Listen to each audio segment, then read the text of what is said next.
of being the one. But the road to stardom is never easy.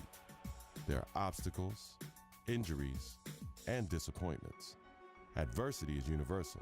It can happen to anyone at any time. And one day, it happened to you. You went from being a guaranteed lottery pick to a kid who may never even play college ball again.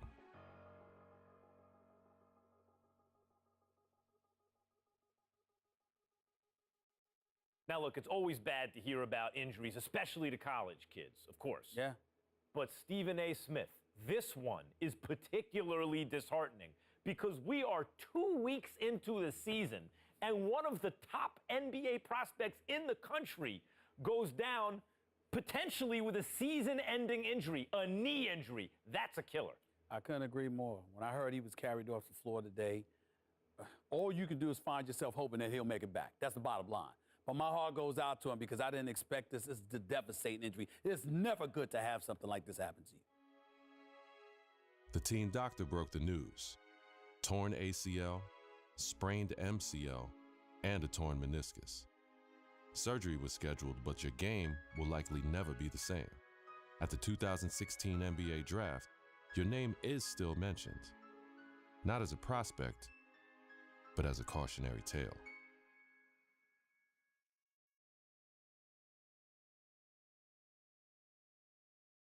Now, there's another huge story in this year's draft. A record number of underclassmen, 30 of them, undrafted. And I hope, anyway, that this is a lesson, this serves as an example to college players. I'm not talking about the ones who are genuinely one and dones, the guys you know are going to be lottery picks. I mean the rest of them. They're not sure shots. You're not sure they're going to be lottery picks.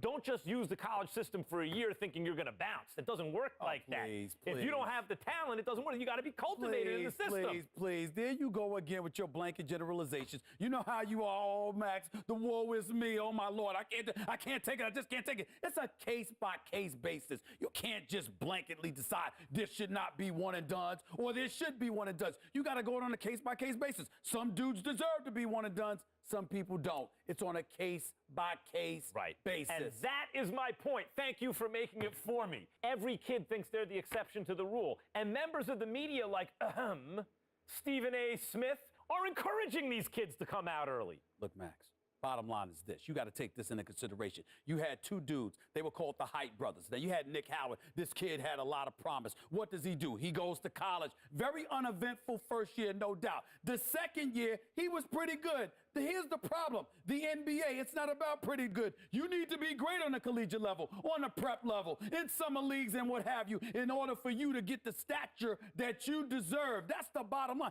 Pretty good ain't good enough to be that stud NBA. That's exactly my point. Let me finish. There's another example. I did say the Hype brothers. I wasn't talking about one individual. I was talking about two. What happens? One and done in a different way. 1 year, one ACL injury later, and look where he's at now. His future is clearly uncertain. So you got to take advantage of that opportunity because you never know when an injury is going to cost you everything. Stephen A., listen to yourself. Let's listen to yourself for a second. You give one argument for why a kid should come out early, a one-and-done situation. I can give you 30 arguments this morning alone why they should stay in school. And now you have to wonder what a kid like Nick Howard, who has given up his college eligibility, does next. What does he do next? First of all, don't sweat the technique. The argument, or one argument, as long as it's strong enough, that's all that matters. That's number one. Number two, the Hype brothers was something special. What they really, really need to do. I'm going to tell you what they need to do, Max. They need to get back to playing together. My sources are telling me the ACL injury has been completely healed. So go on a pro-am circuit. Go in summer leagues. Do what you got to do to get back on the court together to remind everybody of what you once were. Because once you pull that off, the sky's the limit. That's what they need to do. Get back to playing ball together, because when people see what you can do as one, the other arguments don't really matter. Like I said, don't sweat the technique.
York City, the mecca of basketball. The original Rucker League began here in 1947. 9 years later, the tournament found a permanent home uptown at PS 156 Playground. Those early Rucker days showcased talents like Lou Alcindor, Wilt the Stilt, and Earl the Pearl. It's also where Julius Erving became the Doctor. In 1974, the park was respectfully renamed Holcomb Rucker Park in honor of the tournament founder. Now, many have influenced the growth of the Rucker since, but none more heavily than the late great Greg Marius, founder of the EBC. Many would argue that the Ruck is the birthplace of true street ball and the crossover dribble. Considering New York City's penchant for flashy guard play, there are few who can challenge that. After the legendary exploits of Rucker alumni like Rod Strickland, Rafer Alston, and Kyrie Irving, it goes without saying that getting crossed up or banged on can happen to anybody at any given moment here. It's no wonder that this unassuming uptown playground has become the most widely recognized street ball court in the world. Rucker Park, Harlem.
play of the game.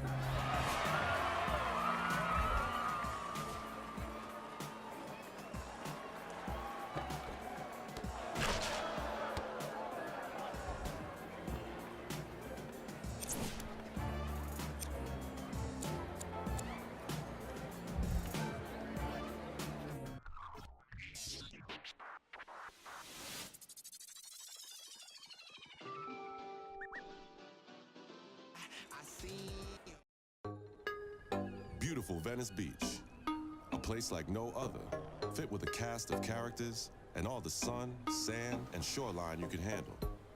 But Venice Beach basketball brings a completely different kind of beauty to the beach.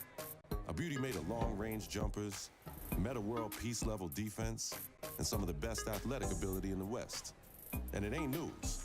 Since the heyday of the OG Ray Lewis dropping 50 on Michael Cooper in the 80s. Since Freedom Williams put up 75 in a college game. Since Ron Beals created the trend of street ball legends pushing the pros to their very limits under the scorching California sunshine.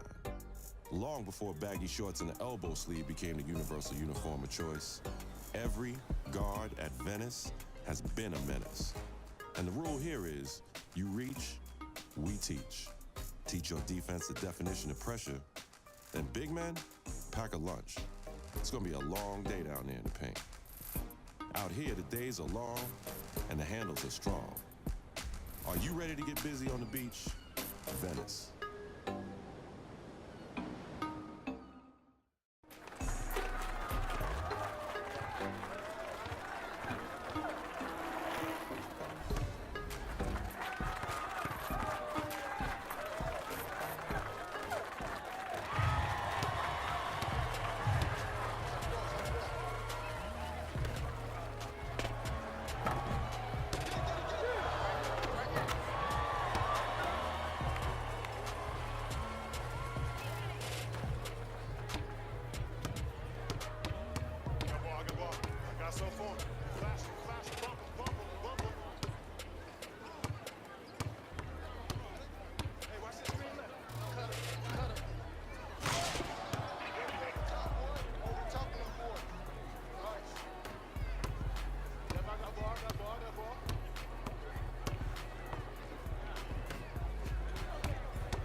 I got you.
play of the game.